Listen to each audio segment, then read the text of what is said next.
وانا بالصدفه جالي على التليفون دلوقتي حد يتكلم احسن مني كمان في القصص دي نظرا لخبراته الكبيره. كابتن احمد حسام ميدو، النجم المصري طبعا والمدير الفني لوادي دجله. ميدو صباح الفل. صباح الفل يا شبانه.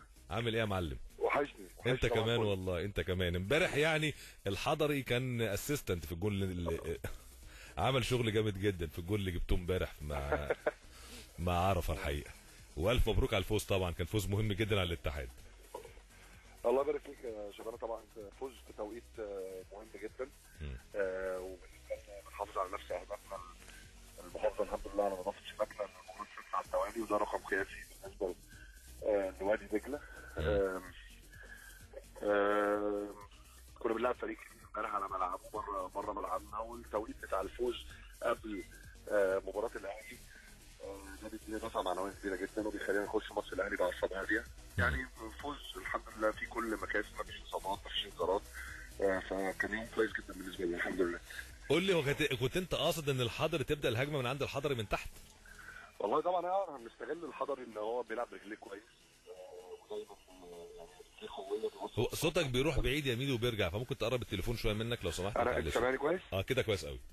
بقول لك احنا بنستغل ده ان الحضري مميز جدا برجليه، يعني بيتقن ان هو يبدا الهجمه برجليه، وعندنا لعيبه قدام بتعرف ان هي تحافظ على الكوره كويس، ان هي يعني نقدر ناخد منها الكره الثانيه في الثلث الاخراني زي عرفه السيد. ويعني هو كان الهدف كان فيه خطا من مدافع الاتحاد، وده وارد، لكن كان فيه متابعه جيده جدا من عرفه، وقدر ان هو يفنشها كويس جدا مصور المهندس الان.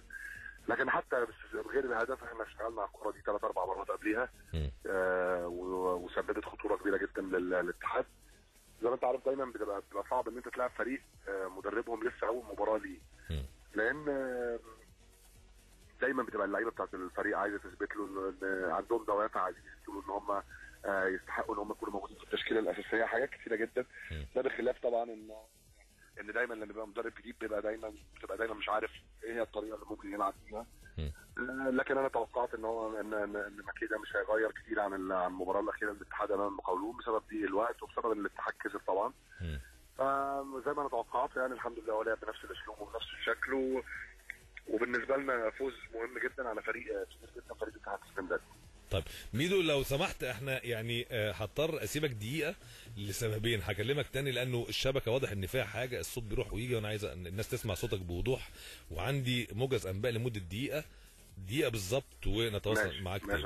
هيكلموك تاني حالا. شكرا جدا. تابع كل اخبارنا على صفحتنا على الفيسبوك. ادخل على facebook.com/نغم105.3 وعلى رجعنا تاني لحضراتكم، ورجع معايا الكابتن احمد حسام ميدو. رجعنا تاني مع بعض، معلش كان عشان بس الاخبار. شباب صباح الفل. صباح الجمال. ميدو، طبعا الفوز ده بالنسبه لك مهم جدا، لان انت اعتقد انت في مرحله بناء لفريق وادي دجله، انت قلت كده لما توليت المسؤوليه. يعني طبعا احنا بنبني البيت مره ثانيه، او بنعيد بناء البيت مره ثانيه من الاساس. ودايما لما تيجي تبني فريق لازم تبص للمستقبل، ده نمره واحد. ونمره اثنين ان انت تكسب مكتسبات اللي تقدر تبني عليها حاجات ثانيه. اهم المكتسبات بالنسبه لنا هو التنظيم الدفاعي الجيد اللي احنا ظهرنا بيه في المباريات الاخيره. 6 مباريات متتاليه بدون استقبال اي اهداف، وده رقم قياسي بالنسبه لوادي دجله زي ما قلت لك، لان ده اللي تقدر تبني عليه، ده الاساس اللي تقدر تبني عليه. نمره 2 الناحيه البدنيه، وده اشتغلنا عليه بشكل جيد جدا في فتره التوقف. الحمد لله بدنيا اصبحنا افضل بكثير جدا من الدور الاول. واخيرا الوعي التكتيكي لدى اللاعبين. احنا في فتره التوقف والفتره اللي فاتت كلها كان عندنا محاضرات تكتيكيه دائمه، وازاي نقدر نلعب بطرق لعبه مختلفه، وازاي ان احنا نقدر نلعب قدام فرق مختلفه، كل فريق نلعبه باسلوب معين.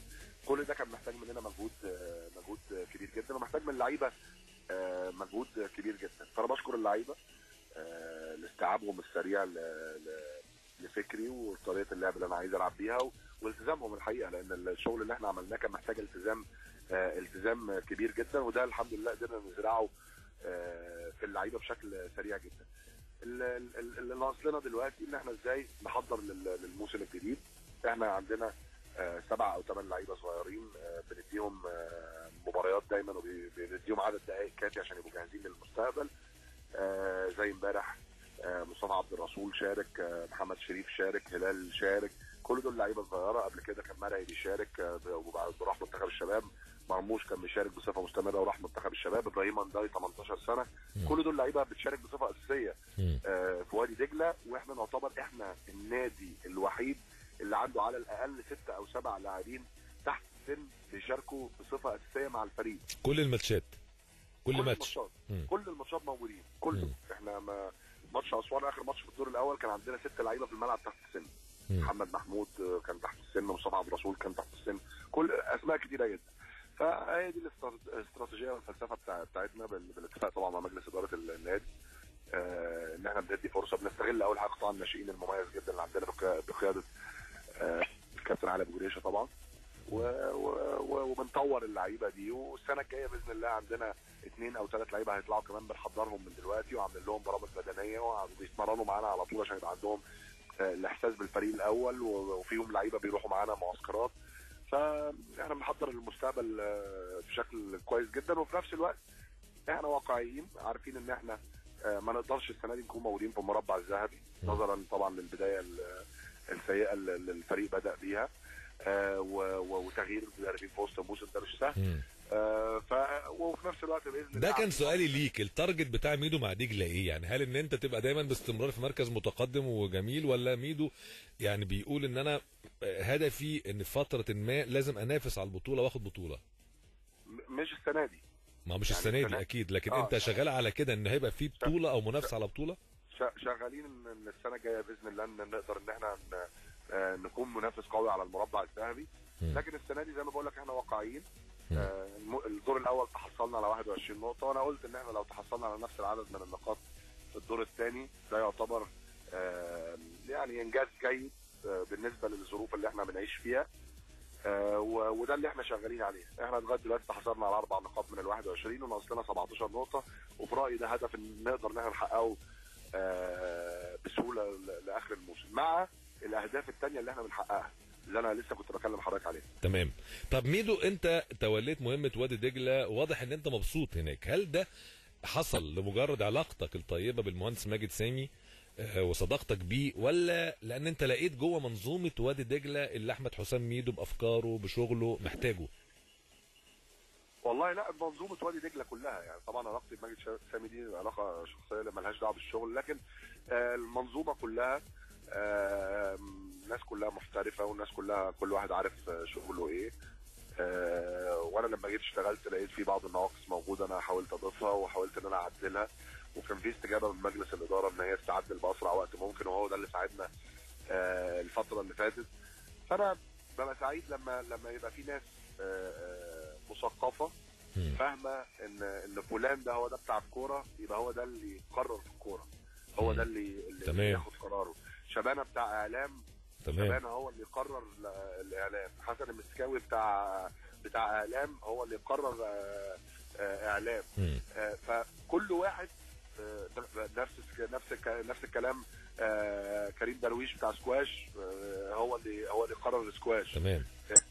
ف ده بالنسبه لي مريحني جدا، ان الناس عارفه مدى الخبرات الحمد لله انا خدتها خلال السنوات الاخيره كلاعب، ثم كمدرب مع الزمالك والاسماعيلي، ثم بعد كده بدراستي. انا راجل الحمد لله دارس وحصل على الرخصات التدريبيه السي والبي من الاتحاد الاوروبي، ودلوقتي في شهر 5 بقدم على الايه، ودي اعلى الدراسات اللي موجوده في كره القدم في العالم. فانا ببقى سعيد ان في ناس تيجي تقول لك انا عندي مشروع انت لازم تخططه لي، لان انت اللي بتفهم في الحته دي. انت دي شغلتك، انت عشت واستفدت بخبرات وتعاملت مع مدارس تدريبيه مختلفه، وانت اللي شفت، فانت خطط لنا بالنسبه للحته دي. فالحمد لله يعني العمل بتاعي ما فيهوش اي تدخل من اي حد، ودي ده بالنسبه لي نقطه مهمه. وانا دايما لما بشتغل يا شباب ببقى يعني بحب اخطط للمستقبل. انا عارف حتى لو انا ممكن امشي من المكان بعد 6 شهور مش مشكله، بس ابقى خططت له بشكل جيد. تمام. وانت هل ساعدك قطاع الناشئين في كده؟ انت راضي عنه، عن ادائه وعن لعيبته؟ اسف مش سامع شباب تاني. هل ساعدك قطاع الناشئين في وادي دجله على طبعا افكارك دي، وانت راضي عن اداء قطاع الناشئين ولاعيبته الموجوده؟ طبعا قطاع الناشئين في وادي دجله واحد من افضل القطاعات الموجوده في مصر. النهارده يعني تعالى شوف اول حاجه عدد اللعيبه اللي بتشارك مع الفريق الاول، ده نمره واحد. نمره اثنين، النهارده وادي دجله بينافس على كل البطولات اللي بيشارك فيها في الاعمار السنيه المختلفه. لو جيت رجعت هتلاقي وادي دجله اول، ثاني، ثالث بالكثير، رابع بالكثير قوي، دايما في المربع فوق، موجود في كل الاعمار السنيه المختلفه. واحنا عندنا يعني كابتن علي ابو جريشه راجل عين خبيره وعنده خبرات كبيره جدا، سنوات طويله جدا في العمل مع الانديه المختلفه خاصه في النادي الاسماعيلي، وهو اكتشف مواهب كبيره جدا يعني زي حسني عبد ربه وزي احمد فتحي واسماء كتيره مش عايز انسى. يكفي ان الفريق اللي عمله الاسماعيلي في اول التسعينات 90 91 91 92 اللي فاز بالدوري مع كابتن شحاته. مظبوط. ده اللي كان عمله اساسا كابتن شحاته وكابتن علي ابو جريشه. مظبوط. الاثنين وقت بشير عبد الصمد وحمزه الجمل والمجموعه دي. وادهم الاحضار مظبوط وفوزي جمال وسعفان الصغير، مش عايز انسى حد. لكن الفرقه دي لو تفتكر ساعتها الجمهور كله بتاع اسماعيليه كان بيهاجم شحته وعلي ابو جريشه ان هم جايبين لعيبه من الدرجه الثانيه، وان جايبين يعني اللعيبه اللي ما بتلعبش اسماء صغيره كلها بقى نجوم الدوري المصري. وسنتها الاسماعيلي خد الدوري. مظبوط في المحله. مظبوط. ماتش فيصل مع الاهلي. مظبوط. فعلا نستغل يعني وجود كابتن علي دايما بيختار لنا مواهب مميزه، وانا بقول ان الاثنين بيكملوا بعض. لا مدرب يقدر يطلع لعيبه ناشئين من غير ما يكون في ناشئين كويسين، ولا قطاع ناشئين يقدر ان هو يظهر بشكل جيد لو ما فيش مدرب مقتنع ومؤمن بالفكره دي. لا وعنده الشجاعه ان هو يلعب لعيبه صغيره. مظبوط. لان دي نقطه مهمه. طب قول لي انت استقبلت الحضري ازاي بعد بطوله افريقيا اول ما جالك؟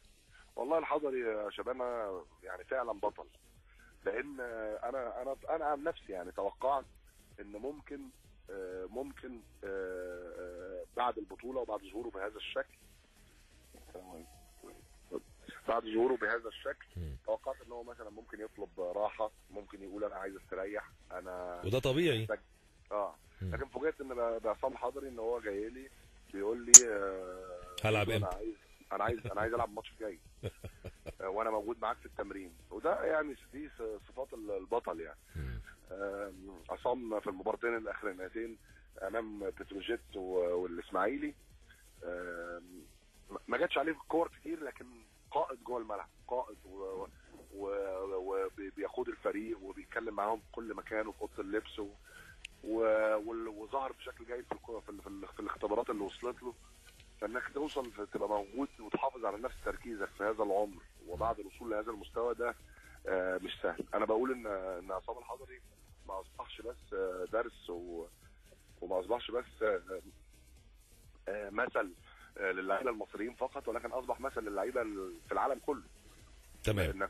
انك توصل لعمر 44 45 سنه وتفضل تقدر تحافظ على مستواك وتلعب ويك ان ويك اوت وتلعب كل اسبوع بنفس الشكل، ده مش سهل. وانت عندك احساس ان عصام لسه مكمل، يعني ممكن يلعب معاك كمان السنه الجايه ده هدفنا. لو عصام نكمل بنفس الشكل، عصام لسه في عقده في سنه كمان، واعتقد ان لو كمل بنفس الشكل ده مفيش اي سبب للتفكير بان احنا نفكر في حارس تاني. يعني عصام اعتقد بشكل كبير ان هو يكمل معانا السنه الجايه ان شاء الله باذن الله. طب ميدو، انا هسالك بسرعه كام سؤال خارج اطار وادي دجله. يعني الاول استعداداتك لماتش الاهلي اللي جاي. الاهلي بالنسبه لنا مباراه ب3 نقاط زي اي فريق ثاني. وبالعكس انا بقول ان دايما مباريات الزمالك والاهلي مباريات بتبقى اسهل. ليه؟ لان دايما الضغط على الفريق الثاني. انت الناس كلها عارفه ان لما الاهلي لعب وادي دجله طبيعي ان الاهلي يكسب وادي دجله.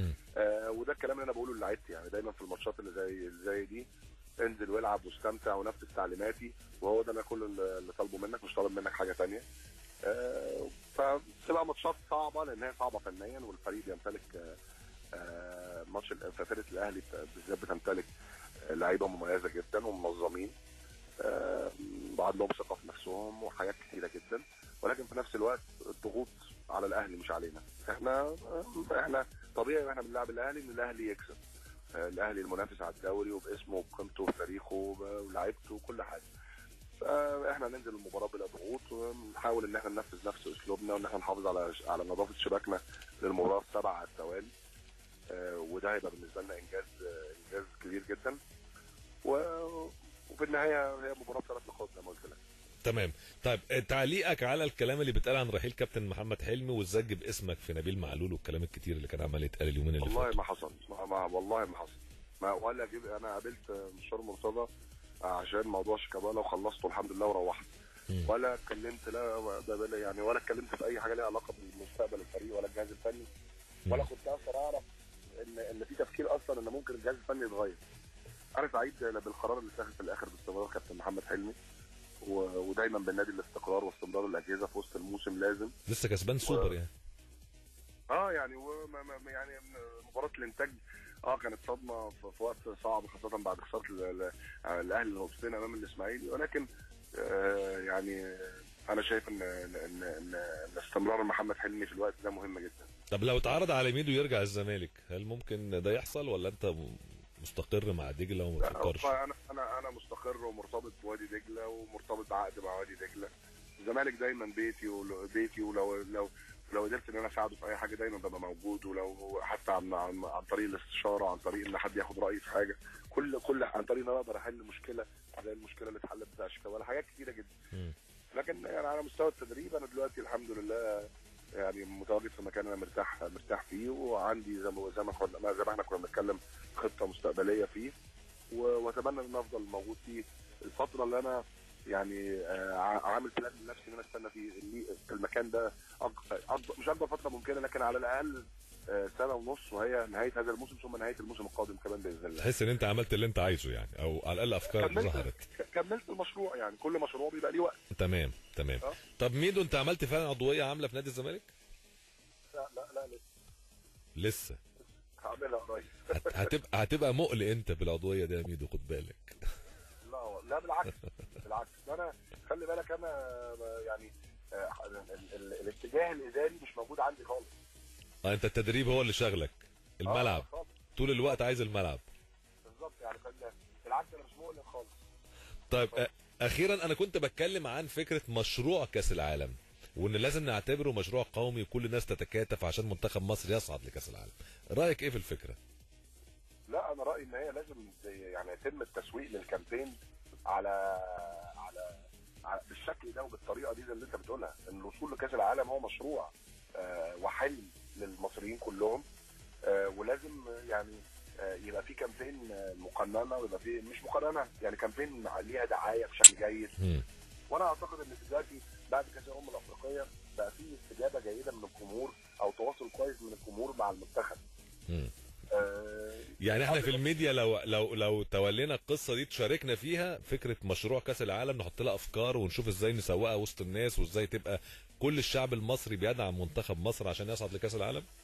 طبعا يعني انا اتمنى، انا دايما كنت داعم لكوبر وجهازه مظبوط كل حاجه، وهفضل في الفتره اللي جايه مدعم لكوبر، ان انا مؤمن بافكاره ومؤمن ان هو راجل بيلعب بالاسلوب اللي يناسبنا في الوقت الحالي.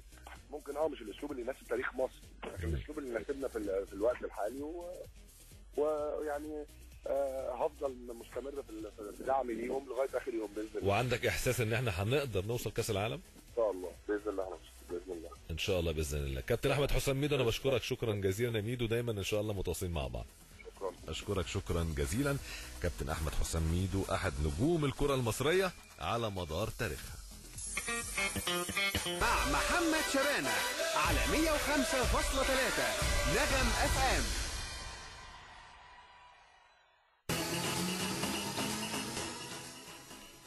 هو كالعاده وقتنا بيجري جدا، فهقرا مع حضراتكم الجرايد قبل ما اختم الحلقه.